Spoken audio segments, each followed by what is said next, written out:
लगभग 6 महीने हो गए हैं कोरोना इंडिया में आके हुए, लेकिन दिन ब दिन ये केसेस बढ़ते ही जा रहे हैं। जिन लोगों को फरवरी और मार्च में कोरोना हुआ था, उन लोगों को फिर से संक्रमण होने के चांसेस अभी लोगों को मन में बहुत शंका आ रही है, क्योंकि 6 महीने पहले, 4 महीने पहले जिनको कोरोना का संक्रमण हुआ था, वो फिर से किसी कोरोना संक्रमित आदमी के अगर संपर्क में आ जाते हैं तो क्या उनको कोरोना हो सकता है क्या? इसी के रिगार्डिंग आज हम चर्चा करने वाले हैं। तो देखिए दोस्तों, एक बार कोरोना अगर हो गया तो फिर से दोबारा हो सकता है क्या? अगर होगा तो उसके लक्षण कैसे होंगे? दोस्तों, बहुत सारे लोगों को ऐसा देखा गया है कि इंडिया में और बाहर के कंट्री में भी एक बार इन्फेक्शन पहले कोरोना का हुआ था, लेकिन बाद में फिर से 3-4 महीने का समय जाने के बाद फिर से उनको कोरोना संक्रमण हुआ है और उनको कौन कौन से लक्षण उनमें पाए गए और उनमें क्या बदलाव आया है, इस विषय पर आज हम चर्चा करने वाले हैं। आप आइए, मेरा वीडियो अगर पहली बार देख रहे हो तो ये मेरा YouTube चैनल ज़रूर सब्सक्राइब कीजिए और बेल आइकॉन ज़रूर क्लिक कीजिए, ताकि आने वाले हर वीडियो की नोटिफिकेशन आपको मिल सके। नमस्कार दोस्तों, मैं हूँ डॉक्टर कल्याण घोड़के। आज हम चर्चा करने वाले हैं, एक बार कोरोना होने के बाद दोबारा कोरोना हो सकता है क्या? चलिए दोस्तों, स्टार्ट करते हैं। देखिए दोस्तों, कोरोना में बहुत ऐसे मामले अभी सामने आ रहे हैं। इंडिया में बहुत मामले सामने आ गए हैं जिनको फरवरी और मार्च में कोरोना हुआ था, लेकिन वो उसके बाद ठीक हो गए और ठीक होने के बाद कुछ समय के बाद फिर वो कोरोना संक्रमित पेशेंट के संपर्क में आ गए और उनको फिर से कोरोना के लक्षण दिखने लगे या कोरोना का उनका रिपोर्ट पॉजिटिव आया। ऐसे बहुत सारे मामले अभी सामने आए हैं और हांगकांग में एक स्टडी भी पाई गई है। लगभग 26 मार्च के आसपास हांगकांग में एक पेशेंट जो पॉजिटिव पाया गया था, उसका ट्रीटमेंट कंप्लीट हो चुका। फिर 15 डेज़ के बाद उसका एंटीबॉडी टेस्ट और बाकी का एंटीजन टेस्ट किया गया। वो सारे टेस्ट निगेटिव आने के बाद वो फिर से उसका जर्नी स्टार्ट हुआ। हांगकांग से वो स्पेन गया, स्पेन से फिर यूके गया और यूके से आने के बाद फिर से वो हांगकांग आया। जब वो हांगकांग आया लगभग 15 अगस्त के आसपास वो हांगकांग में फिर से वापस आया। इतना सारा उसका जर्नी होने के बाद जब उसका टेस्ट किया तो वो टेस्ट उसका कोरोना का पॉजिटिव एंटीजन टेस्ट फिर से पॉजिटिव आया। इसका मतलब ये होता है दोस्तों कि ऐसे कई सारे संक्रमण के री इन्फेक्शन के मामले सामने दिन ब दिन आ रहे हैं। तो इसका मतलब ये नहीं होता है दोस्तों कि हर एक पेशेंट को री इन्फेक्शन होगा या फिर से इन्फेक्शन होगा। देखिए, हमारी बॉडी में जैसे ही कोई फॉरेन बॉडी हमारे शरीर में चले जाती है, कोई वायरस हो, बैक्टीरिया हो, तो हमारी इम्यून सिस्टम लड़ने लगती है। कोरोना वायरस हमारे शरीर में जैसे इंटर करेगा, हमारी इम्यूनिटी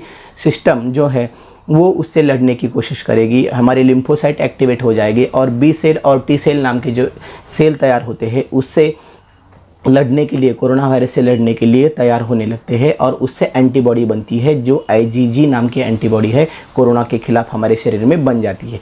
नॉर्मली ये जो एंटीबॉडी बनती है वो वायरस को मारने के लिए सशक्त हो जाती है और वो वायरस को मारती है। नॉर्मली देखा गया है कि बहुत सारे ऐसे पेशेंट होते हैं जो कोरोना संक्रमण पहले उनको हुआ है, उनके शरीर में IgG एंटीबॉडी पाई गई है, लेकिन 3 महीने के बाद, 4 महीने के बाद जब उनका टेस्ट फिर से IgG एंटीबॉडी का टेस्ट किया जाता है कि उनके शरीर में एंटीबॉडी है कि नहीं, तब देखा गया है कि उनके शरीर की एंटीबॉडी जो कोरोना के खिलाफ बन गई थी वो अभी काफ़ी कम हो चुकी है, उनकी मात्रा काफ़ी कम हो चुकी है। ऐसा भी हो सकता है कि एंटीबॉडी उनमें पाए नहीं जाते हैं, लेकिन दोस्तों इसका मतलब ये नहीं है कि उसकी उस आदमी की जिनको कोरोना संक्रमण हुआ है उनकी इम्यूनिटी उसके खिलाफ नहीं है। इसका मतलब ये होता है कि हमारे शरीर में मेमोरी सेल रहती है और वो मेमोरी सेल हमारे बोन मैरो में जाके बहुत सालों तक वो रह सकती है। जब भी कोई कोरोना वायरस जैसा इन्फेक्शन हमारे शरीर में फिर से इंटर करेगा, वो मेमोरी सेल फिर से एक्टिवेट हो जाती है और एंटीबॉडी फास्ट, पहले जैसे एंटीबॉडी बना रही था शरीर, उससे भी ज़्यादा फास्ट एंटीबॉडी वो शरीर बनाने लगता है मेमोरी सेल की वजह से, जो बोन मैरो में कई साल तक जिंदा रह सकते हैं और मेमोरी में रहने की वजह से वो फिर से एक्टिवेट हो जाते हैं और फिर से काम करने लगते हैं और फिर से IgG नाम के एंटीबॉडी फिर से कोरोना वायरस के खिलाफ लड़ने को तैयार हो जाते हैं। इसका मतलब ये होता है दोस्तों कि कोई भी शरीर में एक बार वायरस जाने के बाद उसके शरीर में मेमोरी सेल भी तैयार हो जाती है और एंटीबॉडी भी तैयार हो जाती है। शायद तो एंटीबॉडी काफ़ी दिन जिंदा नहीं रह सकती या काफ़ी दिन शरीर में ब्लड में दिखती नहीं है। इसका मतलब ये नहीं है कि उसके शरीर में एंटीबॉडी तैयार नहीं हुई या उसकी बॉडी उसके खिलाफ लड़ने के लिए तैयार नहीं है, ऐसा बिल्कुल नहीं है। इसका मतलब ये होता है कि कोरोना का वायरस शरीर में एक बार जाने के बाद जब एंटीबॉडी तैयार होती है तो वो एंटीबॉडी शायद कुछ दिन में कम हो सकती है, लेकिन वो मेमोरी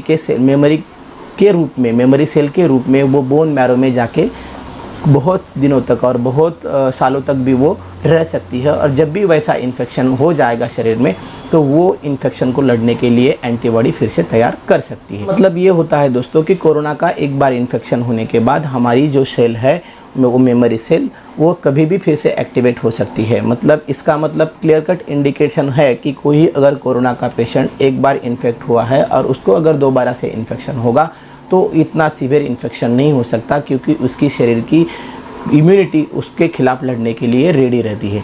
इसका मतलब ये है कि हमारी इम्यूनिटी जो है, इम्यूनिटी सिस्टम जो है ये बहुत ही मजबूत है और एक बार आदमी को अगर इन्फेक्शन हो जाता है तो दोबारा इन्फेक्शन होने के चांसेस काफ़ी कम रहते हैं। अगर इन्फेक्शन उसको हो भी जाता है या उसको सिम्टम दिखते भी है तो वो सिम्टम एकदम हल्के से रहेंगे दोस्तों, एकदम हल्के से मतलब नॉर्मल सिम्टम रहेंगे। या ऐसा भी हो सकता है कि वो पेशेंट पूरी तरह से असिम्प्टोमेटिक हो।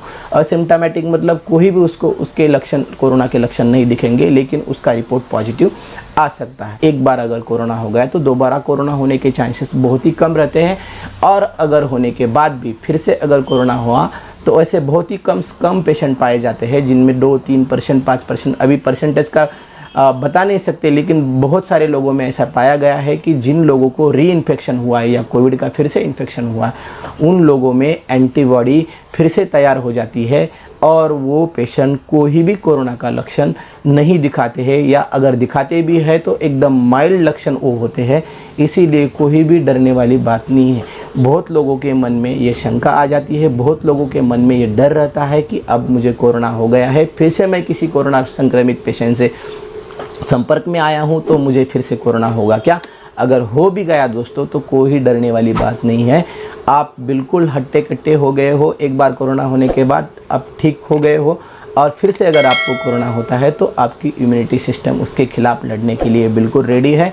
आपको डरने की कोई आवश्यकता नहीं है। वीडियो आपको कैसा लगा कमेंट में ज़रूर कमेंट कीजिए और आने वाले समय में मेरा ऐसे वीडियो देखने के लिए मेरा यूट्यूब चैनल ज़रूर सब्सक्राइब कीजिए। और जो आप सब्जेक्ट चाहते हो जिस पे मैं वीडियो बनाऊं, आपको ऐसा लगता है कि कोई वीडियो इस पे भी बन जाए तो आप कमेंट बॉक्स में ज़रूर लिख के भेजें ताकि मैं उस आपकी डिमांड के ऊपर मैं वीडियो बना सकूं और अच्छे से अच्छी इन्फॉर्मेशन आप तक पहुंचा सकूं। और आपके मन में जो भी डाउट है, जो भी बीमारी के रिलेटेड आपके मन में डाउट है उसको मैं क्लियर कर सकूं, क्लियर करने की कोशिश कर सकूं। चलिए दोस्तों, इतना ही। धन्यवाद। Thank you.